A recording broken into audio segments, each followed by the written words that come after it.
Mesdames et messieurs, collègues du Conseil, bonsoir. Bienvenue à cette réunion du 14 septembre. Mon nom est Alain Carrier. Merci de votre présence à l'Hôtel de Ville ou encore d'être à l'écoute de la séance du Conseil municipal de Drummondville ce lundi 14 septembre. Avant toute chose, permettez-moi ces quelques mots. C'est avec grande fierté que je présiderai ce soir ma première séance du Conseil à titre de maire de Drummondville. En toute humilité, je suis présentement honoré et fébrile puisqu'il s'agit d'un moment important. Depuis mon assermentation mardi, je suis à même de constater que le travail qui sera effectué au sein de notre ville sera grand et j'entends le faire en étroite collaboration avec mes collègues du Conseil et tout l'appareil municipal pour bien vous servir, répondre à vos attentes et tenter toujours de faire notre mieux. Je l'ai dit et je le redis, j'entends être un maire à l'écoute de la population qui agira pour son bien-être. Comme vous le savez, avant d'accéder au poste de maire, j'étais un homme d'affaires possédant des entreprises dans la région. En conséquence, et par souci de transparence, dès la semaine dernière, j'ai demandé aux services concernés de la Ville de retirer le nom de Performance NC et de Centre de jardin Alain Carrier de la liste des fournisseurs municipaux. Cette demande a été faite en conformité avec la loi sur les élections et les référendums dans les municipalités, au Code du Conseil municipal et au règlement de gestion contractuelle de la Ville de Drummondville. Même si j'aurais pu tout simplement me retirer lors d'éventuelles analyses de dossiers concernant mes entreprises, je préfère plus blanc que blanc. En termes de M. Grondin, d'avoir assumé le poste de maire avant moi. Merci beaucoup, M. Grondin. Je cède maintenant la parole justement à M. Grondin. Alors, je vais répondre à vos invitations et faire la réflexion qu'on fait en début de séance. Nous souhaitons que nos délibérations, nos projets et nos travaux soient animés de la volonté de favoriser le développement de notre ville. Puissions-nous travailler dans la bonne entente, la compréhension et le respect des droits individuels et collectifs de nos citoyens. Merci. Nous arrivons à l'adoption de l'ordre du jour. Alors, je vais céder la parole à la greffière, Mme Mélanie Ouellette. Donc, nous allons prendre un proposeur pour l'adoption. Je propose. M. Grondin. Je l'appuie. Mme Lacoste. Le long du procès-verbal de la séance ordinaire. Je vais le proposer, Mme la greffière, et je demande la dispense de lecture. J'appuie. M. Grondin.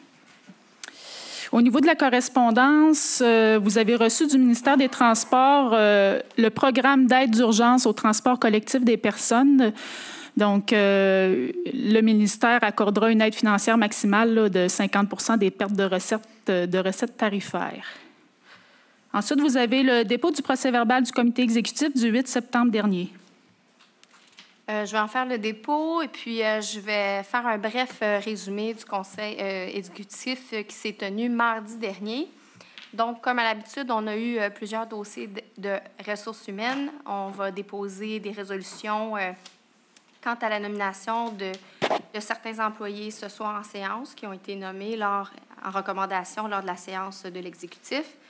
On a des dossiers d'affaires juridiques, notamment qui ont traité des nouveaux règlements concernant la vidange des boues des fosses septiques et concernant la bibliothèque publique. On a eu des projets d'immobilisation, des demandes d'acquisition de terrain, par exemple. On a eu une révision pour la vente des terrains industriels. On a également vu des demandes de subventions qui, si elles ont été acceptées ce soir, seront présentées en résolution lors de cette séance. Enfin, on a recommandé la signature d'une entente d'échange et de location de plateaux à intervenir avec le Cégep de Drummondville, le renouvellement d'une entente vente d'espace à vocation informative sur les panneaux à affichage numérique situés en bordure de l'autoroute Jean-Lesage. Bref, résumé de la séance de mardi dernier. Merci. À 6.2, signature d'un protocole d'entente à intervenir avec la Chambre de commerce et d'industrie de Drummond pour un montant de 36 500 $ annuellement pour les années 2021 à 2023. Je vais l'appuyer. Je le propose. Et tu vas m'appuyer? Je vais appuyer, effectivement. Signature d'une entente à intervenir avec Zone Média relativement à la vente sur les panneaux à affichage numérique situés en bordure de l'autoroute Jean-Lesage. Je vais le proposer. Je l'appuie. Signataire autorisé au compte bancaire. Je le propose. Je l'appuie. Dépôt de la liste des dépenses autorisées et de la liste des paiements. J'aimerais en faire le dépôt. Donc, je vais vous lire un petit texte protocolaire pour le dépôt. Donc, je dépose la liste des dépenses qui ont été autorisées par les délégataires désignés en vertu du règlement de délégation de pouvoir, et ce, pour la période du 16 août au 5 septembre 2020. Cette liste totalise un montant de 4 038 757 $ et 23 sous. Aussi, je dépose la liste des paiements effectués au cours de la période du 16 août au 12 septembre 2020. Voilà. Merci. Modification de la grille de décision pour le prix de vente des terrains industriels, annexes A et B. Je le propose. Je vais l'appuyer. On va vendre des terrains de 2 à 3 $ le pied carré selon certains critères que la grille propose. À 7.4 de l'ordre du jour, délégation de la conseillère Stéphanie Lacoste à la conférence annuelle La Petite Calme 2020. Je le propose. Je l'appuie. Délégation du conseiller John Husk au colloque concernant l'adaptation au changement climatique. Je vais le proposer. Je l'appuie. Alors, Travaux pour les soumissions, travaux de déneigement et d'épandage d'abrasifs du campus de l'UQTR pour l'hiver 2020-2021. Oui, nous avons reçu 2 soumissions conformes. Je propose le plus bas soumissionnaire conforme, Excavation Renault Martel Inc., au montant de 55 863 $ et 72 sous, taxes incluses. Je vais l'appuyer. Service d'entretien de chauffage et de climatisation des bâtiments de l'UQTR, de l'aquacomplexe et du complexe sportif. Nous avons reçu 5 soumissions conformes. Je propose le plus bas soumissionnaire conforme, Réfrigération Drummond Inc., au montant annuel moyen de 72 938 $ et 30 sous, taxes incluses. Il s'agit d'un contrat pour une période ferme de 3 ans, suivi de 2 années d'option. Je l'appuie. Location d'équipements de déneigement sans opérateur. Il s'agit de 2 lots. Le premier lot, il s'agit de chargeurs sur roue 3 et 4. Le plus bas soumissionnaire conforme et équipement forcier limité au montant annuel moyen de 80 022 $ et 60 sous, taxes incluses. Faut faire le premier lot, Mme la greffière? Non, une résolution, simplement. Okay. Oui. Et le lot B, location de niveleuses 1 et 2. Je propose le plus bas soumissionnaire conforme, équipement forcier limité, au montant annuel moyen de 89 615 taxes incluses. Je vais l'appuyer. Nous avons une économie, M. le maire, ce soir, de 155 000 $. Très bien. Au niveau du capital humain, modification du poste de greffier de la Cour municipale en poste de greffier et chef de division de la Cour municipale. je vais le proposer. J'aimerais l'appuyer. Provencher au poste de chef de division du service des affaires juridiques et contentieux. Félicitations, Maître Provencher. Je le propose. Je l'appuie.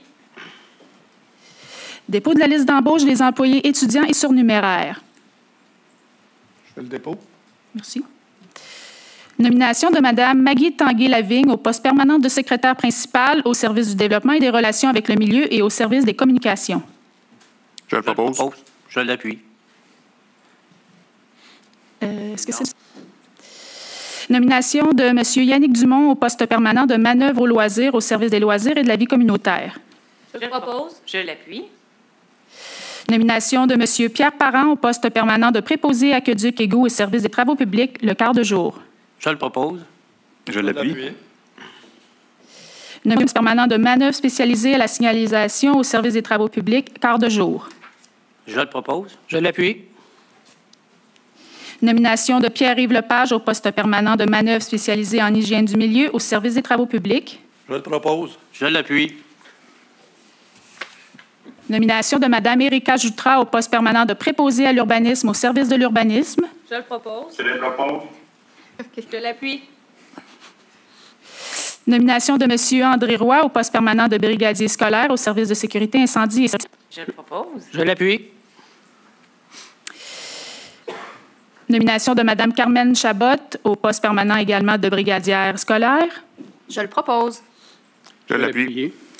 Il s'agissait de toutes ces nominations-là de nominations suite à des mouvements de personnel, ce n'est pas des nouveaux emplois. Terminaison d'emploi de M. Tristan Deslauriers. Je vais le proposer. Je vais l'appuyer.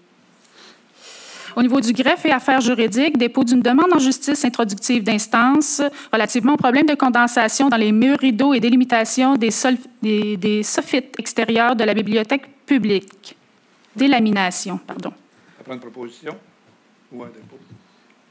Non, c'est une proposition. Je peux le proposer. Je l'appuie.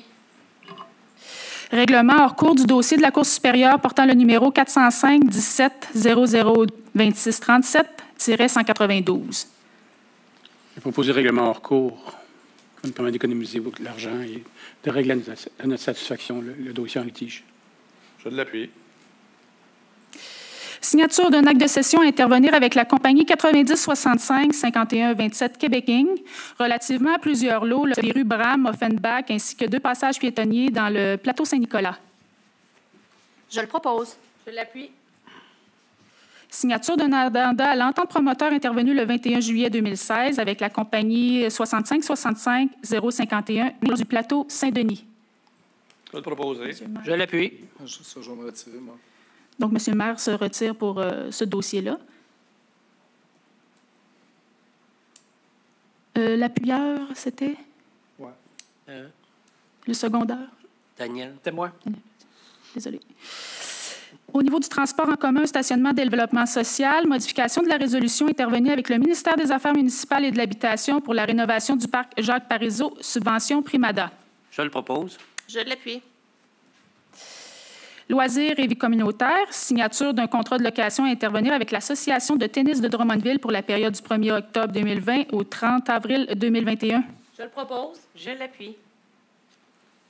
Signature d'une entente d'échange et de location de plateau à intervenir avec le Cégep de Drummondville du 1er septembre 2020 au 31 décembre 2022.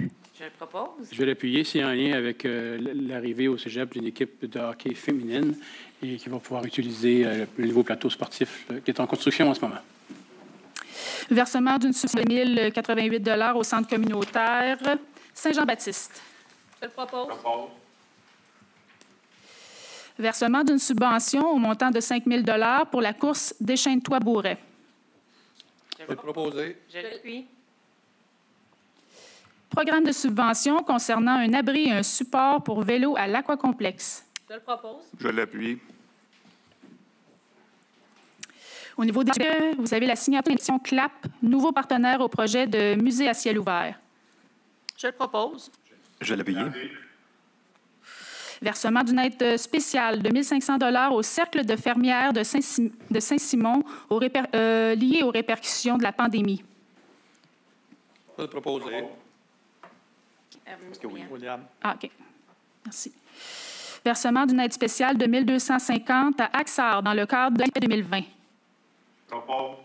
Je vais l'appuyer. C'est dans le cadre de nos ententes en culture. Versement d'une subvention culturelle de 2 000 $ à la Maison des jeunes Drummondville dans le cadre de l'aide spécifique par projet 2020. Je le propose. Je l'appuie. Versement d'une subvention culturelle Drummond dans le cadre de l'aide spécifique par projet 2020 pour un montant de 2 000 $. Je le propose. Je vais l'appuyer. Dans le cadre de développement et relations avec le milieu, versement d'une subvention au montant de 600 $ au club. Je l'appuie.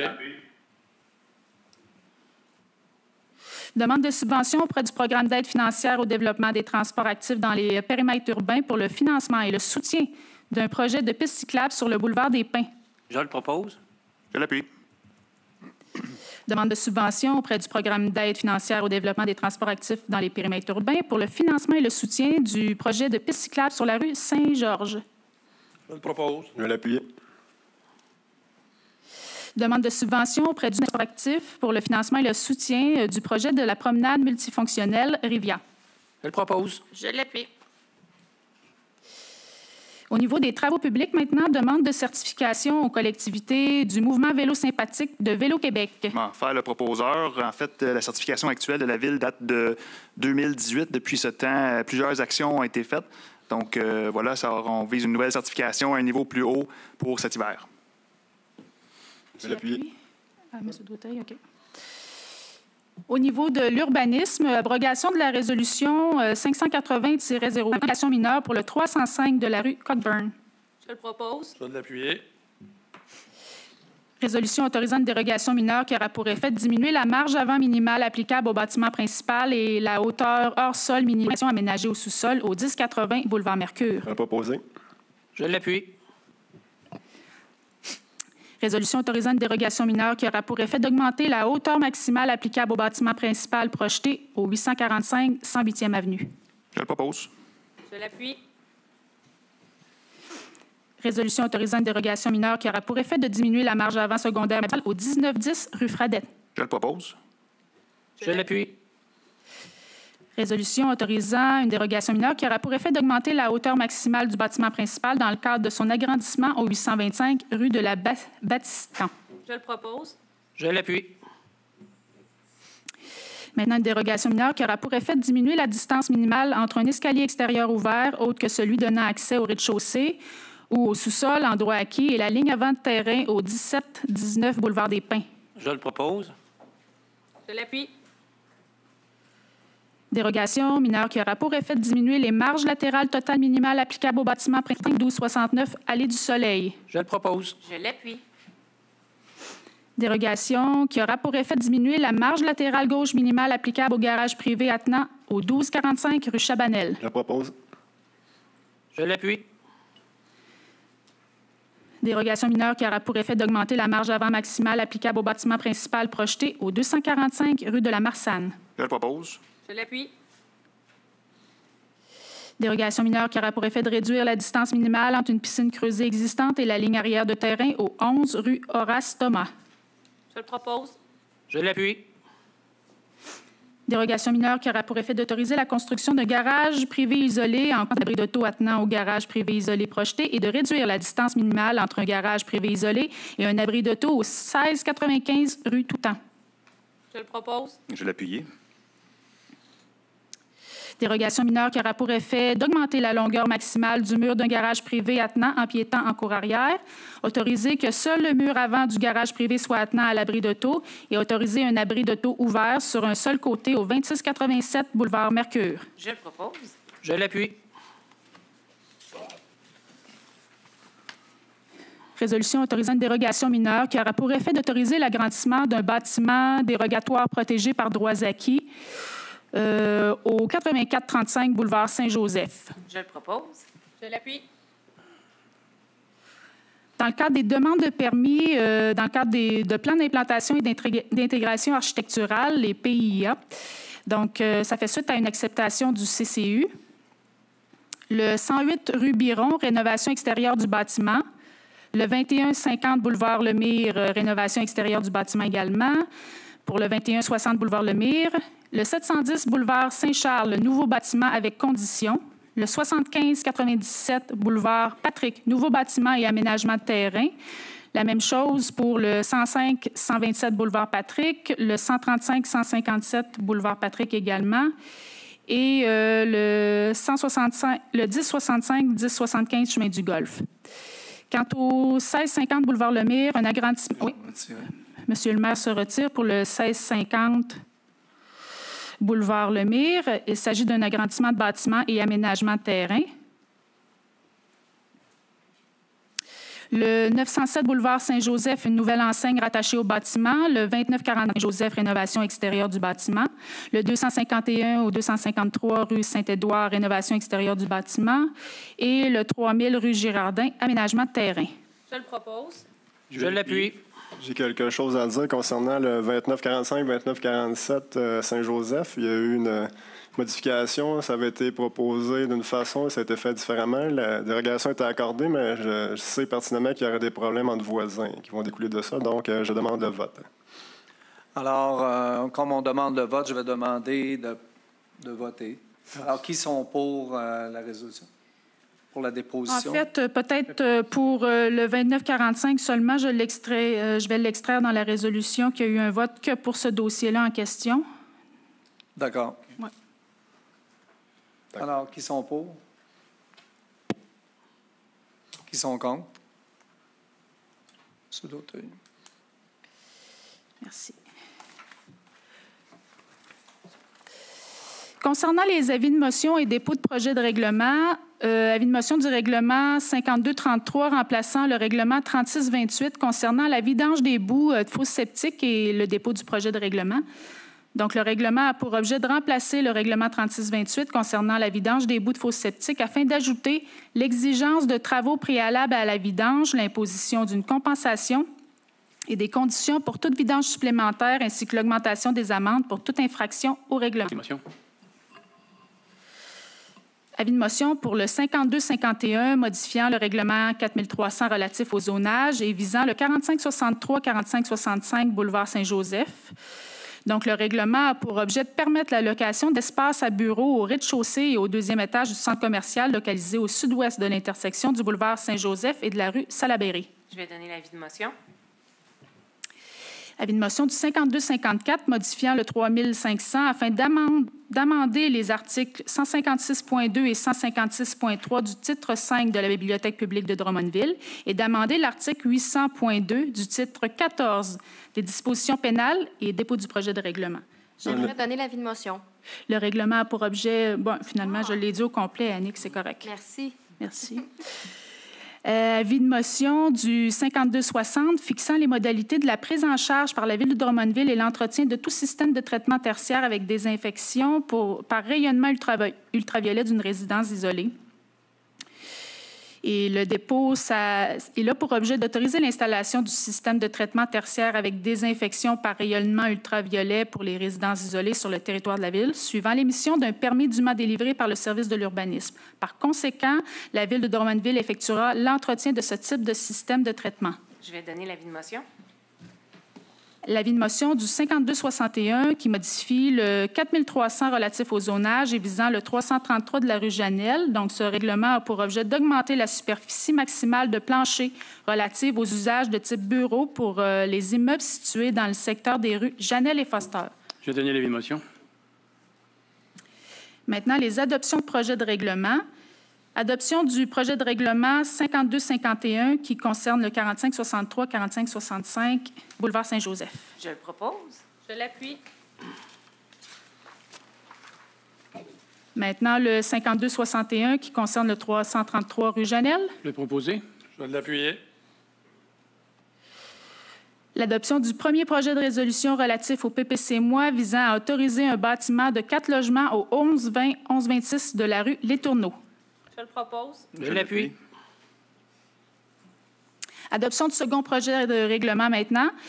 Le second projet de règlement 52-52-1 modifiant le 4300 relatif au zonage ayant pour objet d'ajouter la possibilité de construire des résidences dans les zones rurales autorisant l'habitation unifamiliale sur des lots créés à partir du 25 juillet 2017. Je vais proposer.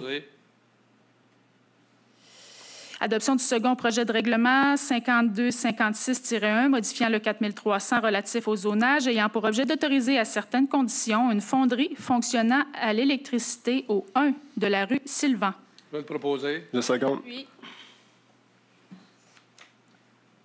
Le 52-57-1 modifiant le règlement 4300 relatif au zonage ayant pour objet d'autoriser l'agrandissement du bâtiment situé au 305 de la rue Cockburn, et ce, en agrandissant la zone d'habitation concernée, en apportant des ajustements aux conditions des permis de lotissement et de construction, de même qu'aux normes d'implantation et de stationnement. Je le propose. Je l'appuie. Adoption du second projet relatif au PPC-MOI visant à autoriser un bâtiment de 4 logements au 231-233 de la rue Saint-Alphonse. Je vais le proposer. Je l'appuie. Un PPC-MOI également qui vise à augmenter de 8 à 9 le nombre maximal de logements à l'intérieur d'une habitation multifamiliale projetée au 13-10 de la première allée. Je le propose. je l'appuie. Encore un second projet de résolution relatif à un PPC-MOI visant à autoriser des ajustements réglementaires dans le cadre de l'agrandissement de 2 bâtiments accessoires afin d'améliorer les services à la clientèle au Centre Normand-Léveillé au 950 chemin Héming. Je le propose. Je vais l'appuyer. Maintenant, l'adoption de règlement, dernière étape. Adoption du 52-16 modifiant le règlement 4300 relatif au zonage ayant pour objet d'ajouter des normes relatives aux balises de déneigement sur l'ensemble du territoire de la Ville de Drummondville. Je le propose. Je l'appuie. Adoption du 5246-1, modifiant le règlement 4300 relatif au zonage ayant pour objet de diminuer la largeur minimale de la façade des bâtiments et d'apporter des ajustements en regard des exigences applicables à l'aménagement des aires de stationnement, aux entrées charretières et aux liens piétonniers tenant compte de l'implantation de plus d'un bâtiment sur un même terrain, et ce pour les immeubles situés au 1005, 1015 et 1020 Golf. Je le propose. Je l'appuie. Adoption du 5247-1 modifiant le règlement 4300 relatif au zonage ayant pour objet d'ajuster certaines normes reliées au pavillon jardin et au pavillon piscine pour l'ensemble des bâtiments résidentiels quant à la distance des lignes de terrain, à la longueur des murs et à l'aménagement d'un écran opaque. Je le propose. Je l'appuie. Maintenant, l'adoption du 5248-1 modifiant le règlement 4300 relatif au zonage ayant pour objet d'autoriser un centre multiservice pour animaux de compagnie incluant un parc canin intérieur. Je le propose. Je l'appuie. Le 5253 modifiant le règlement 3500 afin d'amender l'article 191 relativement au branchement d'aqueducs et d'égouts sanitaires pour les constructions jumelées ou les constructions en rangée. Je vais le proposer. Je l'appuie. L'adoption du 5255 modifiant le 3500 afin d'abroger les dispositions relatives au permis de stationnement pour plaisanciers au parc des Voltigeurs. Je le propose. Je l'appuie. L'adoption du 5259 modifiant le 4303 relatif au permis et certificats ayant pour objet d'autoriser le lotissement et la construction d'un lot non adjacent à une voie de circulation pour un projet spécifique donnant sur la rue Cockburn. Je le propose. Je l'appuie. Donc, nous sommes rendus à l'item information des membres du Conseil. Monsieur le maire, vous et vos collègues du Conseil, employés municipaux, offrez vos sincères condoléances à Monsieur Richard Belouin, contremaître édifice au service des travaux publics de la ville de Drummondville et à toute la famille à l'occasion du décès de sa mère, Mme Diane Leblanc. Monsieur. J'aimerais juste céder la parole à M. Grondin qui va nous parler de la semaine municipale. Alors, depuis 1988, le ministère des Affaires municipales et de l'occupation du territoire, en fait, c'est l'ancien nom, c'est le MAMACH maintenant, ministère des Affaires municipales et de l'habitation, promeut une semaine qu'il déclare la semaine de la municipalité pour promouvoir la démocratie et l'organisation municipale. Ça contribue à sensibiliser la population québécoise à l'importance de l'engagement citoyen. Et chaque jour, sur le site du ministère, il y a une présentation d'un volet différent de la vie d'une municipalité, de l'organisation municipale, de la possibilité pour les citoyens d'y participer aussi. Alors, j'invite à consulter le site du MAMACH, du ministère des Affaires municipales et de l'Habitation, pour aller voir ce qu'ils nous disent d'important sur les municipalités. Et en quelque part, ils reconnaissent qu'on est un gouvernement de proximité et qu'on est là pour serrer les gens chez nous. Merci. On est rendu à la période de questions. Alors, je demanderai à M. Desmarais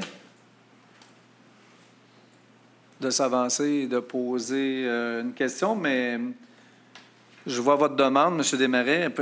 C'est quoi? Il faudrait peut-être nous dire c'est quoi votre question. Là. Vous pouvez vous avancer.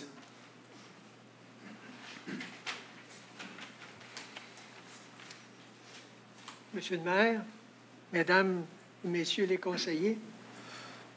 Vous pouvez enlever votre masque pour vous adresser. Merci. Vous savez que le ministère de l'Environnement a l'intention de recommander au Conseil des ministres l'émission d'un certificat d'autorisation à Waste Management pour l'agrandissement de son site d'enfouissement à Saint-François de plus de 4 tonnes sur une période de 10 ans, 4 millions de tonnes sur une période de 10 ans. Vous savez également que la prise d'eau potable qui alimente 85 000 personnes est en aval du site d'enfouissement sur la rivière. Aussi, je voudrais vous informer qu'une étude a été effectuée par 4 scientifiques d'Environnement Canada et ces derniers sont unanimes. Aucun site d'enfouissement à parois étanches artificielles ne peut être parfaitement étanche et que le lixivia coulera dans l'écosystème. Les scientifiques canadiens qui affirment ça. Et le lixivia contaminera les eaux souterraines, nécessitant l'installation d'un système d'assainissement coûteux qui devra être exploité durant une très longue période.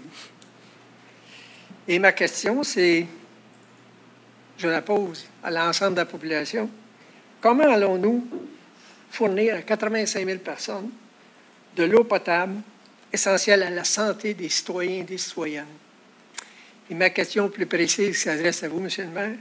J'aimerais connaître votre position dans ce dossier et vos intentions de contrer l'agrandissement du risque l'agrandissement du site d'enfouissement qui est à haut risque environnemental. Et ça, pour nous, les citoyens, et surtout pour les générations futures.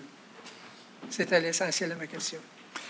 Bien, écoutez, je pense que depuis le début, on me pose cette question-là.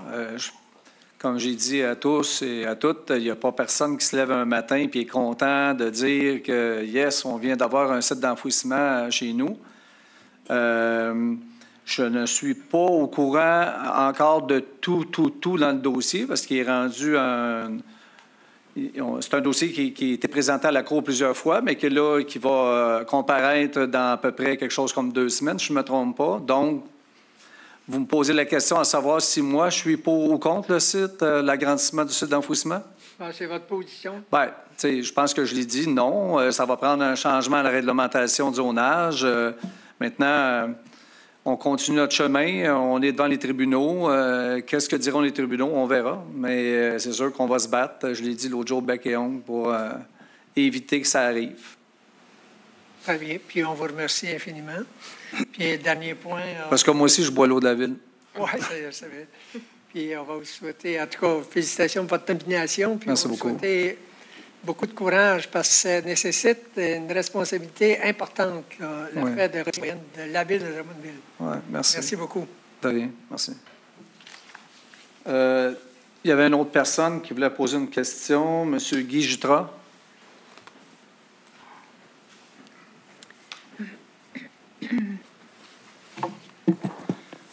Oui, bonjour, M. Carrier et les conseillers.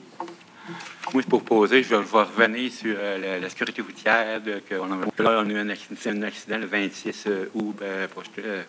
Mes insectes condoléances à la famille qui ont eu l'accident que la femme a eu.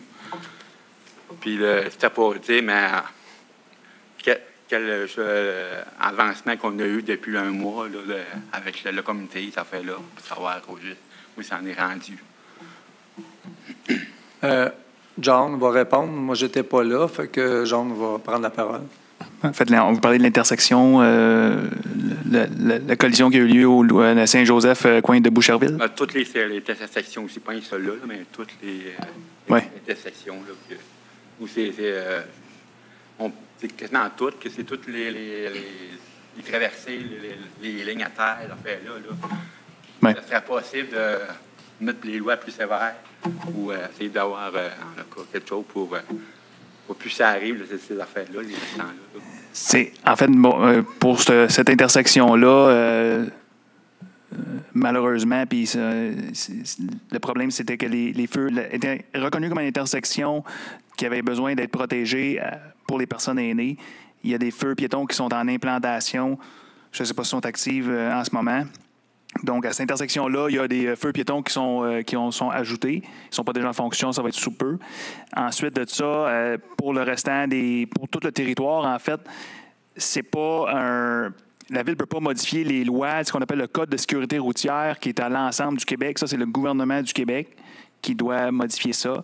Le travail de la Ville, c'est d'abord et avant tout de modifier les infrastructures le plus rapidement possible. Dans certains cas, ça peut prendre quelques années parce qu'on ne peut pas tout refaire les rues tout d'un coup. Mais la meilleure façon de réduire la vulnérabilité des gens, c'est en réparant, en améliorant les infrastructures, comme la Ville a fait sur, par exemple, la rue Lindsay. La rue Lindsay a été rétrécie pour réduire la distance de traverse des aînés, de tout le monde.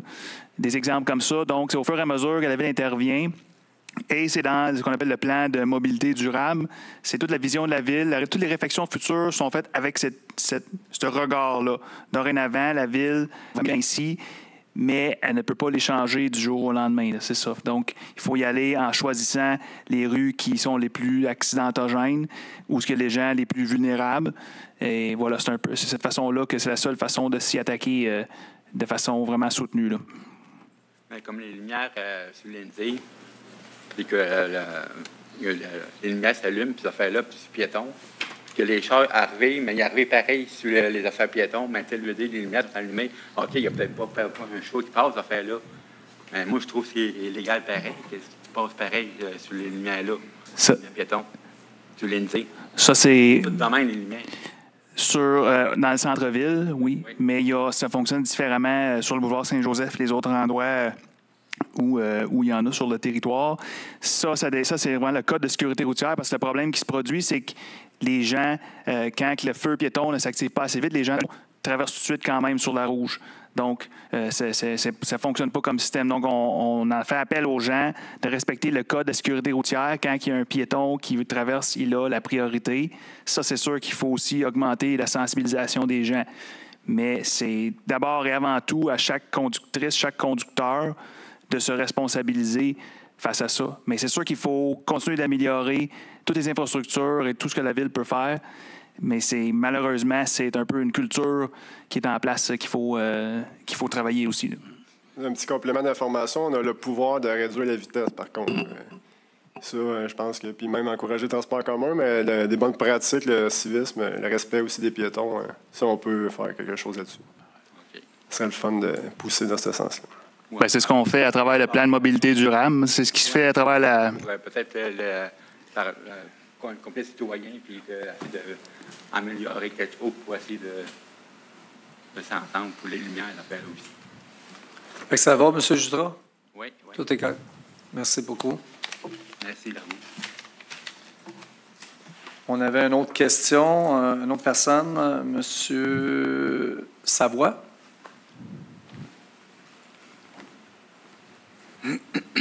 Bonjour. Écoute, je ne suis pas préparé comme les autres monsieur. Je suis venu ici t'asseoir avec M. D'Auteuil. C'est juste parce que si on regarde, on parle des recommandations, la 20-08-36. OK, vous avez tout accepté. Je ne comprends pas de la manière que ça a été accepté, mais par vote, parce que M. D'Auteuil l'a demandé. Mais il n'y a personne qui a vu vraiment comment c'était fait. OK, c'est que mon voisin, qui est quand même un bon voisin, mais il peut faire des rénovations, puis il a mis une galerie dans ma cour. C'est une galerie, on va pelleter sa galerie, puis ça tombe sur ma cour. C'est quand même comment je vous dirais ça? C'est quand même vieux, c'est pas jeune. Il y avait des lois acquis que, lui, anciennement, il y avait un solarium qui était vis-à-vis de ma cour, mais c'était un solarium fermé avec une fenêtre. Présentement, c'est une galerie, une grande galerie qui est directement dans ma cour. Puis c'est pour ça que j'en parlais. Il va arriver. Je comprends pas que la Ville ait accepté ça. Mais je pense que personne n'a été voir qu'est-ce qui se passait là. Puis je suis là pour ça. Qui accepte ces choses-là? Moi, je le fais, puis tout le monde me dit que ça n'a pas d'allure, mais c'est pour ça que je suis ici à soir. Ça va, j'ai pris connaissance de ça après-midi. J'ai vu la galerie en tant que telle. Ça fait partie d'un projet conforme à la réglementation que j'ai appris moi aussi. On m'a informé que c'était tout près de la ligne, mais j'en sais pas plus. Donc, je dois céder la parole à ceux à qui je dois céder la parole. Stéphanie? Non, monsieur. Non? Pardon? Monsieur Joron? Oui. OK. Monsieur Joron. Effectivement, le projet a été vu il y a déjà quelques mois. En fait, c'est un projet d'agrandissement de rénovation.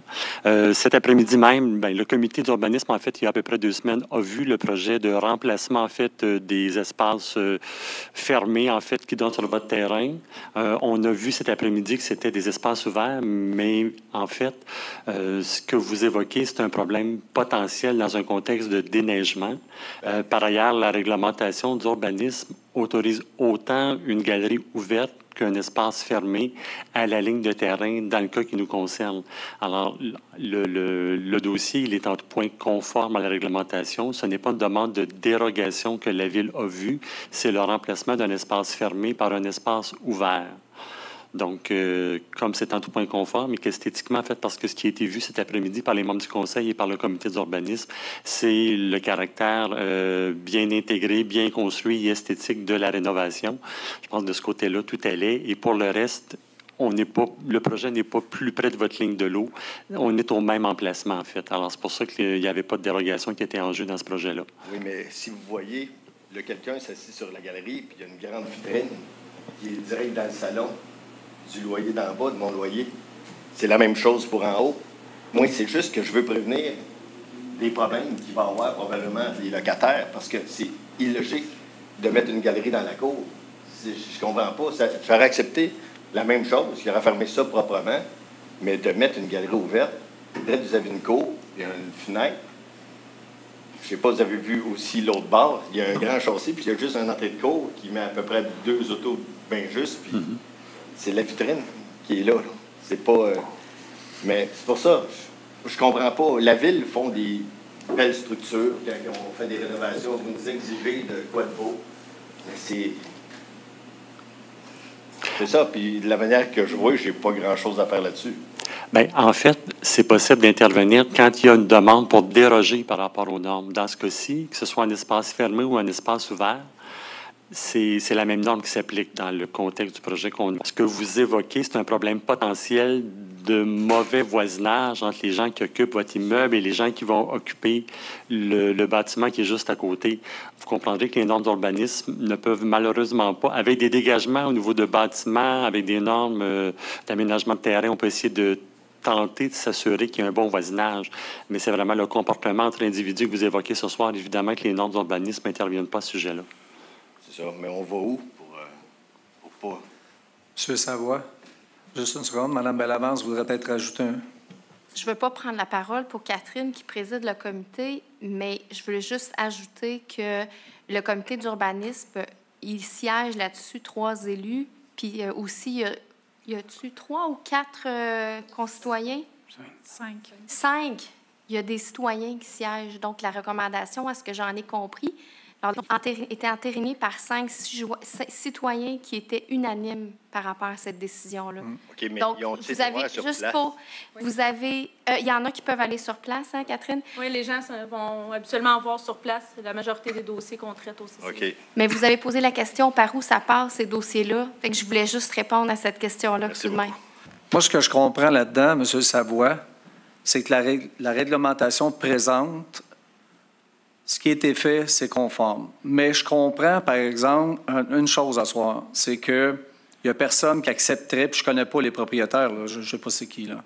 Il n'y a personne qui accepterait cette situation-là dans la mesure où tu peux l'éviter. Donc, il faudrait peut-être, nous, à l'interne, je comprends qu'à l'émission des permis, on ne peut pas faire rien. Il y a une demande, ça dit oui, c'est oui.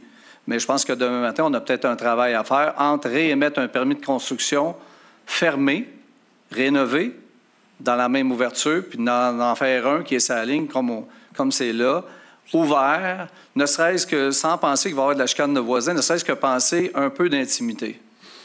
Alors, c'est dans ce sens-là que je le vois, mais comme malheureusement, vous êtes peut-être la personne qui va servir à regarder, mais moi, comme je vous dis, je suis nouveau, fait que ça me touche vraiment, parce qu'il n'y a personne ici autour de la table qui voudrait que ça arrive chez lui, là.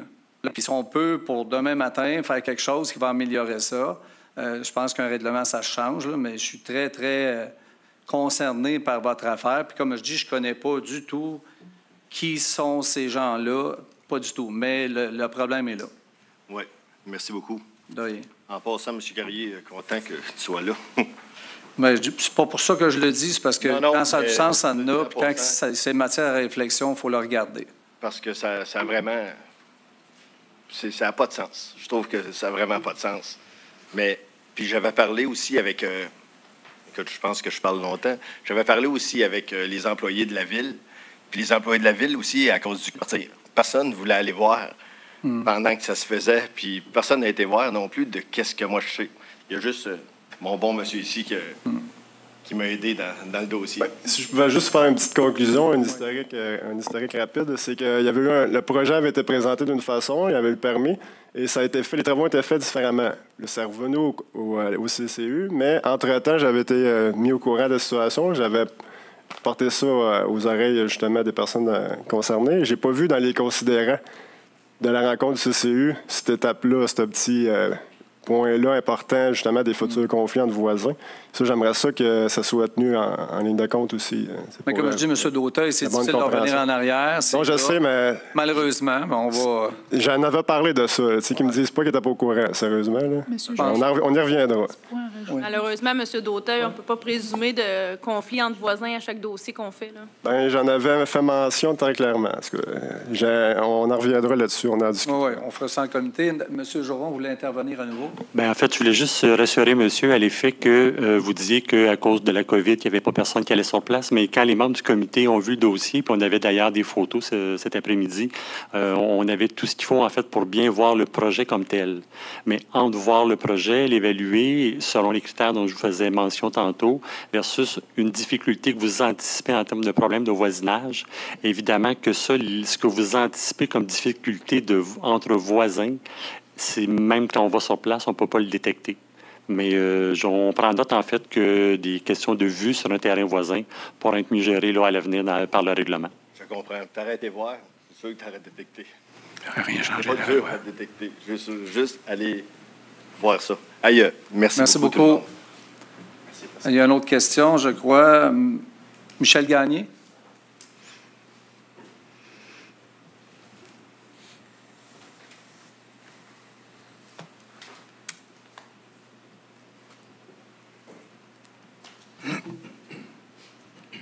Bonsoir. Michel Gagné, secteur Saint-Nicéphore. Ma première question était pour voir si vous êtes en train de préparer le prochain budget pour cet automne. Je me demandais si le budget pour les bouches fissures allait revenir pour l'année prochaine ou pour cet automne. Les quoi? Le bouche fissure, oui, ça va sûrement revenir. C'est un des éléments qui sont là, qui est là. C'est qu'au lieu de remplacer l'asphalte au complet, on bouche les fissures avec liquide. Ça prolonge la vie. Comme vous savez, j'ai fait de l'excavation toute ma vie, puis on en a parlé cette semaine, puis dès les premières apparences de fissures, si on veut sauver des millions, mais c'est tout de suite qu'il faut intervenir. Pas quand c'est rendu un pouce de large, mais oui, on va voir ça. Puis ça se fait déjà, là. Oui, on l'a fait passer, mais il faut le refaire au nécessaire. S'il va revenir ou si avec tous les travaux de pavage qu'on a fait cette année, si ça va être abandonné. Non, je pense qu'il y avait un budget là-dessus. Je ne sais pas ce qui reste dans le budget, là. Je ne sais pas qui peut m'aiguiller là-dessus, mais... Oui, il y a un budget prévu encore cette année.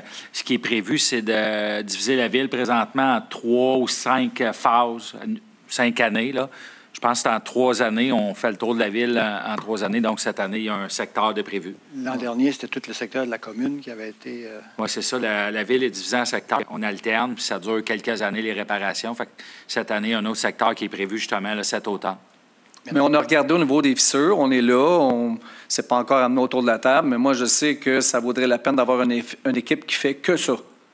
Aussitôt qu'il y a des fissures, les réparer, les colmater, parce que c'est des millions et des millions quelques années plus tard. Parce qu'une fois que tu as passé tout droit, que l'infrastructure est affectée, ça coûte. Mais on en discute. Si ma mémoire est bonne, ça avait été donné à l'externe.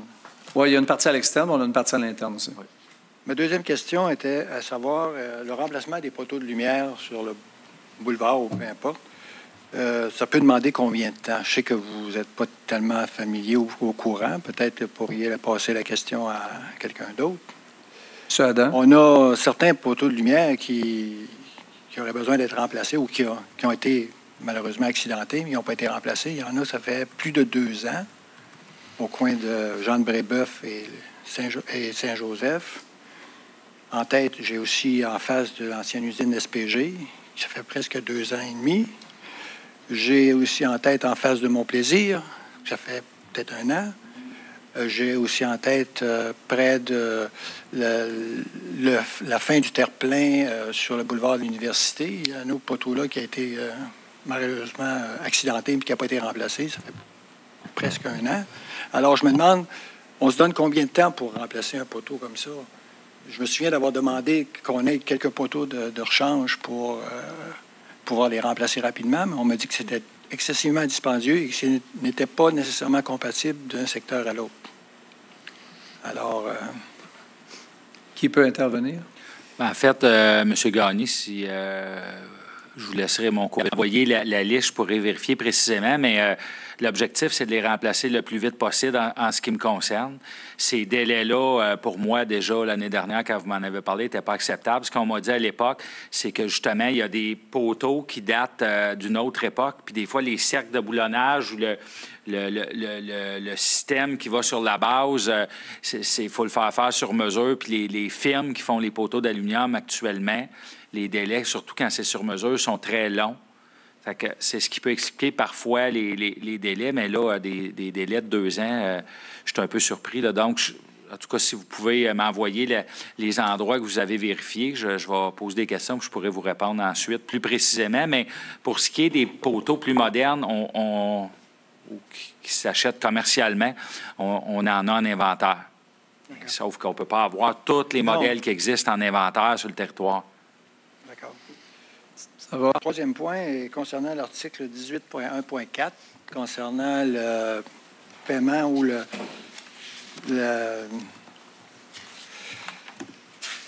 que la Ville va prendre à ses frais l'entretien d'un système de traitement tertiaire. Est-ce qu'on a une idée du prix que ça va coûter ou si on va attendre d'avoir les appels d'offres pour savoir comment ça coûte pour l'entretien de ces équipements-là?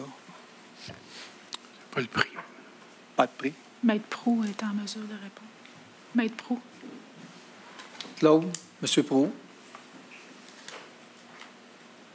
Oui, alors bonsoir. Ces traitements-là, c'est des traitements UV pour les eaux usées qui vont s'installer dans des cas assez exceptionnels où les autres systèmes ne sont pas possibles d'installer. L'entretien est à la charge des propriétaires des immeubles assujettis à ces équipements-là. La Ville, son mandat, c'est d'aller s'assurer que l'entretien est fait correctement, parce que ce sont des moyens d'assainissement qui sont, somme toute, assez fragiles. Il faut qu'on soit minutieux dans l'entretien de ces appareils-là, et on s'attend à ce que les propriétaires accordent la minutie nécessaire à la gestion de l'installation. La Ville, son mandat, c'est de surveiller que ça se fasse adéquatement.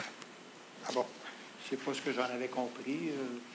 J'avais cru comprendre que c'était la Ville qui faisait l'entretien ou qui voyait à l'entretien. La Ville a la responsabilité ultime de s'assurer de ça, mais ça va être aux frais des propriétaires en tout temps.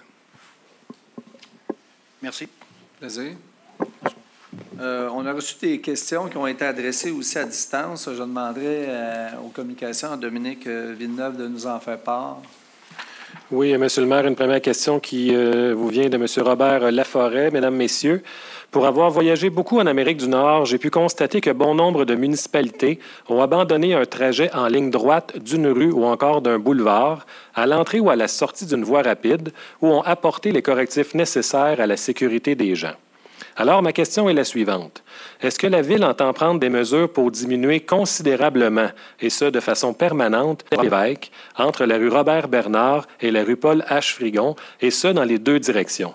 Je vous remercie à l'avance de l'attention que vous accorderez à la présente et vous souhaite une bonne séance. Jean Charest. Peut-être à ce niveau-là, je voudrais mentionner que moi, ça a été porté à mon attention et j'ai fait une intervention auprès de la Sûreté du Québec et qui ont fait des opérations radar à de nombreuses reprises, même, puis assez régulièrement. Donc, il y a des constats d'infraction qui ont été émis à ce niveau-là. Au moins, il y a cette partie-là de fait. Là. Je ne sais pas s'il pourrait, mais c'est un boulevard. Oui, c'est ça, un boulevard. Une autre question? Oui, cette fois, une question qui vous vient de M. Frédéric Poirier. Bonjour. J'ai entendu à la radio il y a quelques semaines que Uber veut s'installer partout au Québec. Or, veut pas, je m'oppose complètement à leur présence ici, à Drummondville. Ceci est une concurrence face au service de transport par taxi, qui est Taxi Central ou Taxi Drummond, qui opère aussi le service de taxibus qui est sous votre autorité. Nous n'avons pas besoin d'un deuxième joueur pour mieux desservir la population drummondvilloise. Taxi Central le fait déjà, tout comme le transport en commun municipal. Taxi Central est un transporteur local, tandis que Uber est d'origine américaine et son but, selon moi, est de dominer le transport de personnes par taxi ou par covoiturage, et ce, partout dans le monde. Et ici, le gouvernement veut le laisser aller en vertu de la loi 17, qui a été vivement dénoncée par l'industrie du taxi au Québec. Malheureusement, il ne l'aura pas ici.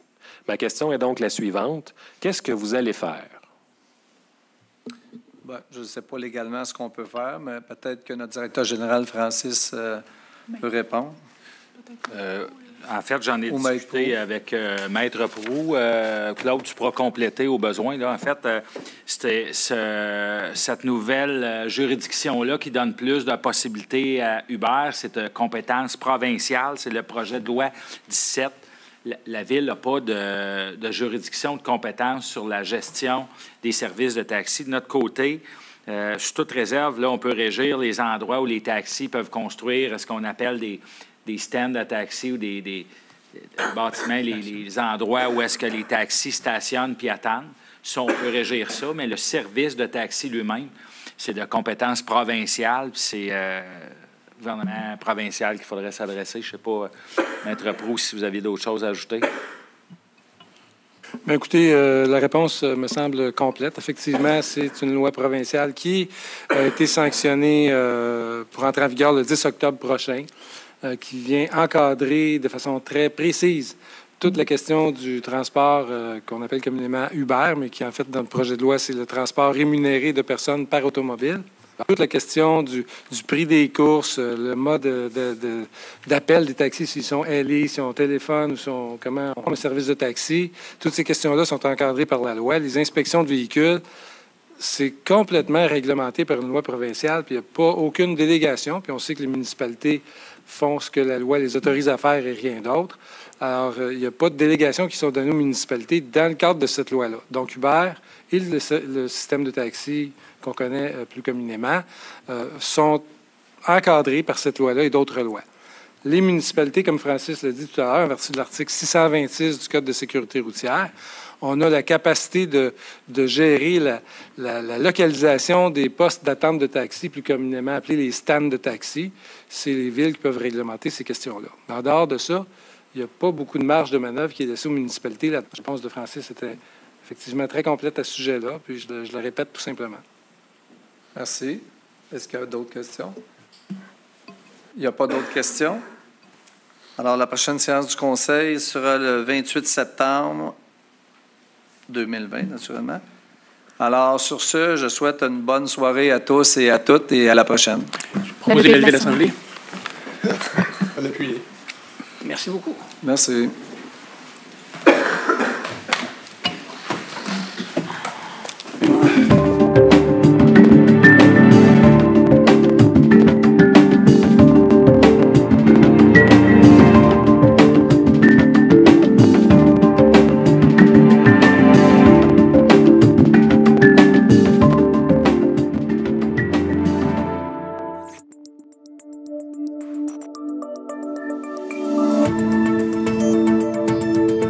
TV. Ensemble pour notre communauté.